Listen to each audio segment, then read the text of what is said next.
Hola, mi nombre es Jennifer Silva, soy de la sección 08 de tercer año y junto a mi compañero Leopoldo Arredondo vamos a exponer el tema del contrato de transportes. Como punto número 1 analizaremos los antecedentes.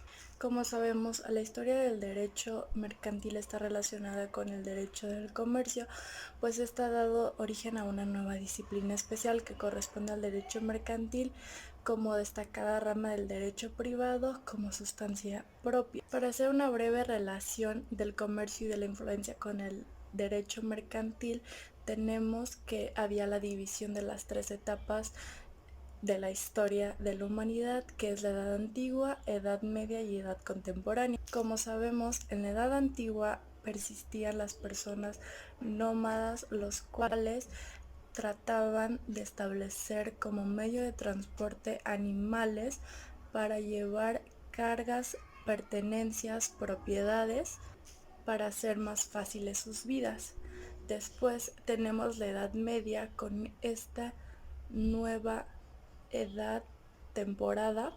Podemos destacar a los reyes, reinas, plebeyos, burgueses que necesitaban trasladar de un lado al otro, o igual el, el concepto nuevo de comerciantes, que eran las personas que se encargaban de distribuir los productos que ellos mismos elaboraban con la finalidad de comercializarlos y recibir un producto por otro. Todos ellos situados en zonas mercaderes. Que después tenemos la edad contemporánea o la edad moderna, que si bien ha demostrado que gracias a los avances tecnológicos podemos disfrutar de varios tipos de contrato de transporte, mecanismos, métodos que son más fáciles para la vida humana. Ahora daremos un concepto de lo que es contrato de transporte según la doctrina. Los autores Juan Carlos Sainz García de Albizu y María Teresa Ugalde Manso nos dicen acerca del contrato del transporte lo siguiente: si pretendemos facilitar una noción común a toda la clase de transportes, deberíamos comenzar afirmando de que se trata de un contrato por el cual el portador se obliga, a cambio de un precio, a trasladar de un lugar a otro a, a personas o cosas. Semejante apunte conceptual nos permite descubrir de inmediato que la obligación principal del porteador constituirá en desplazar a personas o cosas de un lugar a otro, lo cual nos invita a pensar que nos encontramos ante el arrendamiento de obra y no ante un servicio, en la medida en el que el porteador solo cumple con la mencionada obligación si se efectúa el traslado contrato de manera incómule y puntual.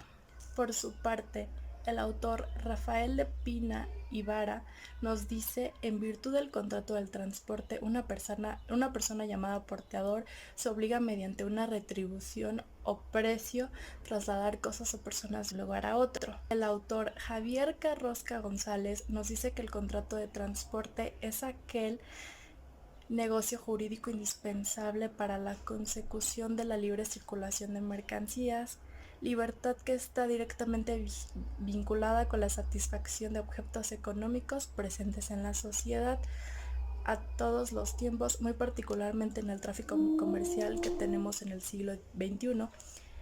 Es en suma un instrumento esencial del derecho del comercio internacional.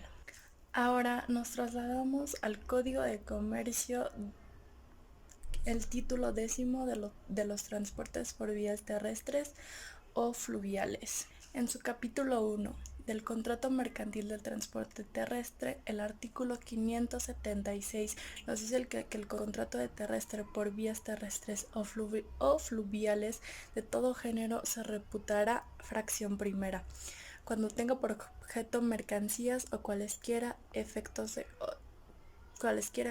comercio. Fracción segunda, cuando siendo cualquiera su objeto sea comerciante el porteador o se dedique habitualmente a verificar transportes para el público. Ahora bien, existe una relación. En México el derecho mercantil, al igual que el derecho civil, pertenece al derecho privado. Existen al lado del otro de forma separada, ya que el derecho civil regula las relaciones jurídicas privadas en general y el derecho mercantil regula las relaciones jurídicas más específicas, aquellas que se dan entre comerciantes y las actividades que dan origen al comercio. El derecho mercantil se define como el conjunto de normas jurídicas que regulan a las personas, las relaciones, los actos y las cosas que tienen que ver con el comercio. Por esto decimos que el contrato de transportes está relacionado con el derecho mercantil, que es el tema de nuestra materia. Ahora, la naturaleza jurídica de este tipo de contratos, los autores Juan Carlos Sáenz García de Albizu y María Teresa Uhalde de Manso nos dice que podemos afirmar que nos encontramos ante un contrato sinalamático, es decir, que genera obligaciones de ambas partes. Ciertamente se trata de más de un contrato oneroso por el cual la contraparte se encuentra obligada a satisfacer el portador del precio del transporte.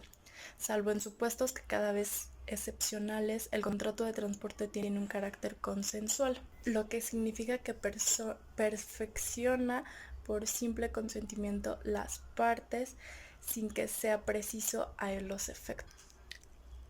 La entrega de la cosa que se pretende transportar se puede afirmar igualmente que a los efectos del resultado perseguido, este tiene carácter fingible en medida en que el mismo puede alcanzar bien propio el portador, bien por terceros. Finalmente, no podemos tampoco olvidar que el transporte del contrato podrá tener naturaleza civil.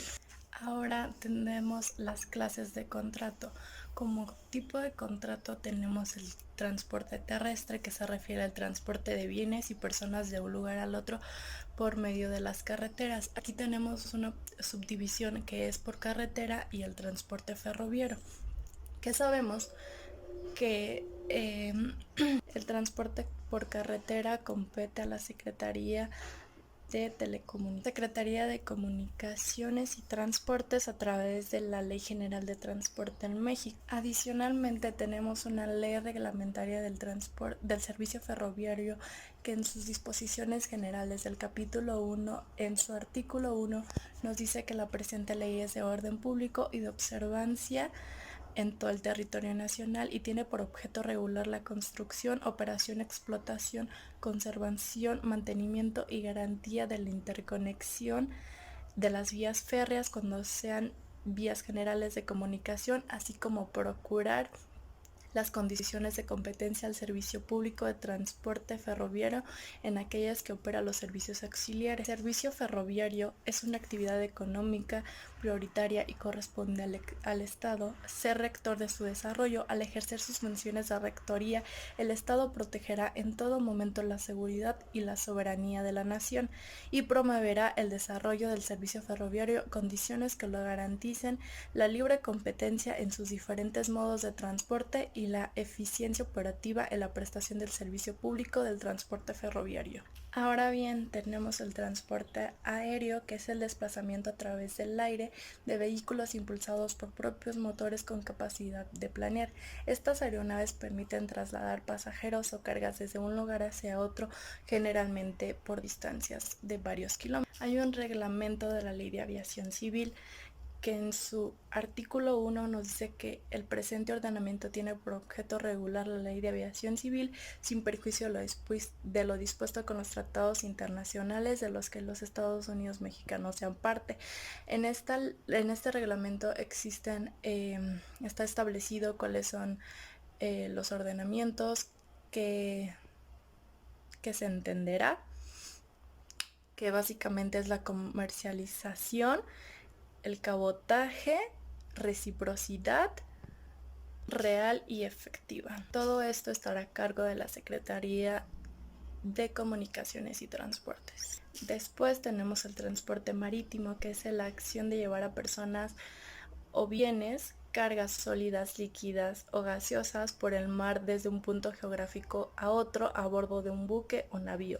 El transporte marítimo es en el ámbito mundial el modo más utilizado para el comercio internacional. Sabemos de que potencias mundiales como China transportan todo este tipo de mercancías a través de barcos. Existe la Ley de Navegación y Comercios Marítimos, que en su artículo 1 nos dice que la ley es de orden público y tiene por objeto regular las vías generales de comunicación por agua, la navegación, su protección y los servicios que ellas prestan. La Marina Mercadante Mexicana, así como los actos, hechos y bienes relacionados con el comercio marítimo. Y teniendo uno adicional, que es el transporte multimodal, que es un conjunto de los anteriores en el cual las personas están conscientes de que todos estos productos necesitan un conjunto de los transportes para tener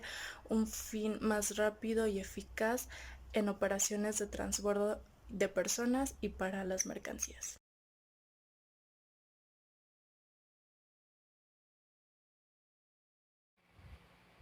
Hola, buenas tardes. Mi nombre es Jairo Leopoldo Redondo Pérez de la sección 08 del tercer año. Esta exposición es para la materia de Derecho Mercantil, en la cual veremos los siguientes temas: lo que sería el transporte de personas, los elementos reales y personales, lo que es el billete o boleto, además de los derechos y obligaciones por parte del transportista y también del pasajero, y por último la responsabilidad del porteador. Así que comenzamos. Transporte de personas. Podemos definir el contrato de transporte de personas como aquel contrato por el cual una persona física o jurídica se obliga a trasladar a otra de un lugar a otro, ya sea por tierra, mar o aire, a cambio de una retribución económica. El autor Rafael de Pina Ibarra nos ofrece tres disposiciones generales del contrato de transporte. La primera, dar a los pasajeros billetes de asiento. La segunda, emprender y concluir el viaje en los días y horas señalados. Y la tercera sería devolver, en su caso, a los pasajeros al terminar el viaje. Esta puede surgir, por ejemplo, cuando el viaje es en autobús de ida y vuelta.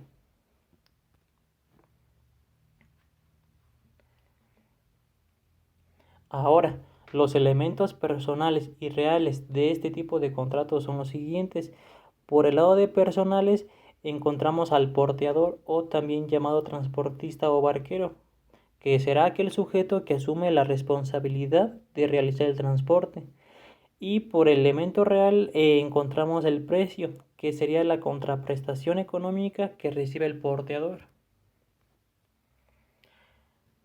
En relación con el tema del billete o boleto, la Real Academia de la Lengua Española nos ofrece la siguiente definición, que es aquella tarjeta que da derecho para entrar u ocupar asiento en alguna parte para viajar en un tren o vehículo cualquiera. Pero la autora Belén Ferrer Tapia nos ofrece una definición más específica y encaminada al transporte aéreo de personas. Y dice lo siguiente: el billete es un documento para poder acceder al avión que va a transportar al pasajero de acuerdo con el contrato de transporte celebrado. La autora nos menciona que aparte del billete se encuentran otros dos documentos en el transporte aéreo de personas. Una sería la tarjeta de embarque. Esta tarjeta contiene información más específica sobre el pasajero y el vuelo que la fijada en el billete. En ella deben constar los siguientes datos y nos ofrece 5.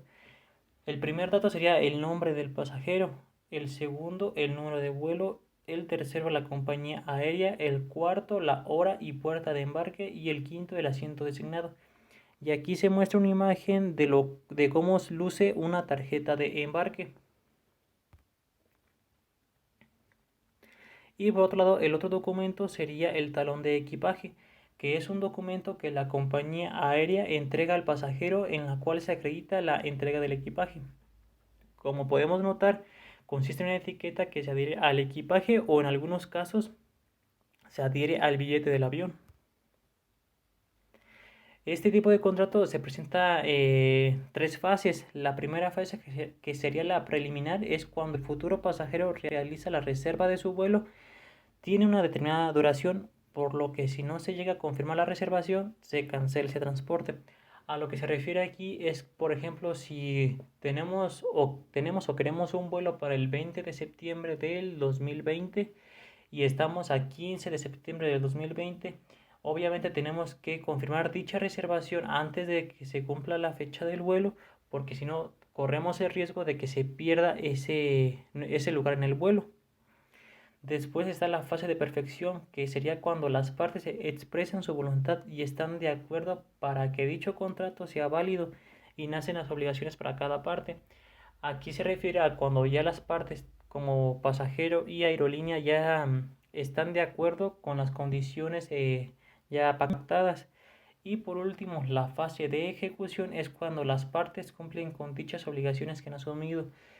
Aquí se refiere cuando el pasajero ya asiste a la aerolínea en determinada fecha para que se le cumpla el servicio. Ahora, los derechos y obligaciones tanto del transportista como de los pasajeros. Una de las primeras obligaciones del transportista será informar. Tomado de ejemplo, en un vuelo, el capitán menciona la hora a la que más o menos se va a llegar al lugar establecido, inclusive también cuando eh, te mencionan a qué altura están volando. Eso es por algún ejemplo. Una segunda obligación es obviamente el traslado de los pasajeros de un lugar a otro. Y una tercera obligación del transportista sería garantizar la seguridad de los pasajeros.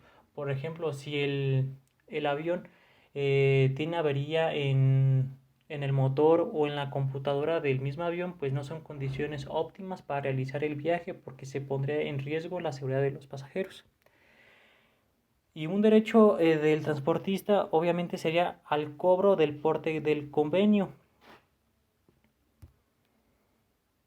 Después, con las obligaciones del pasajero, tenemos tres. La primera sería que el pasajero obviamente pague el precio del transporte. Una segunda, presentarse en el día, hora y lugar señalado. Esto, por ejemplo, en contrato aéreo de personas, en un transporte aéreo de personas sí es muy riguroso porque se tiene que inclusive llegar en algunas ocasiones hasta 2 horas antes de la hora en que sale el avión. Esto para no tener contratiempos de que lleguen tarde a dicho destino. Y otra obligación del pasajero sería colaborar con el transportista. A esto se refiere que acate el pasajero las instrucciones u órdenes del transportista en relación con el servicio de transporte. Ahora, los derechos del pasajero, perdón. Obviamente que el transporte se ha realizado en el día y hora estipulado, como viene en su boleto. Recibir información veraz y oportuna sobre los servicios ofrecidos. Esto sería, por ejemplo, las condiciones del servicio, el precio del servicio, etcétera, etcétera. Y otro derecho del pasajero es ser transportado con su equipaje, como ya se mencionó acerca del talón de equipaje. Y por último tenemos el tema de responsabilidad del porteador.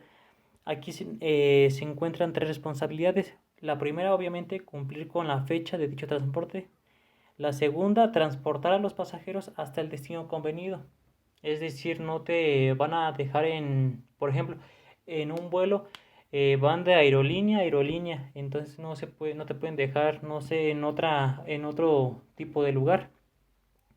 Y por último, una última responsabilidad del porteador sería velar por la seguridad de las personas. Y bien, hemos terminado con la exposición. Espero que esta información les sirva de orientación y por su atención.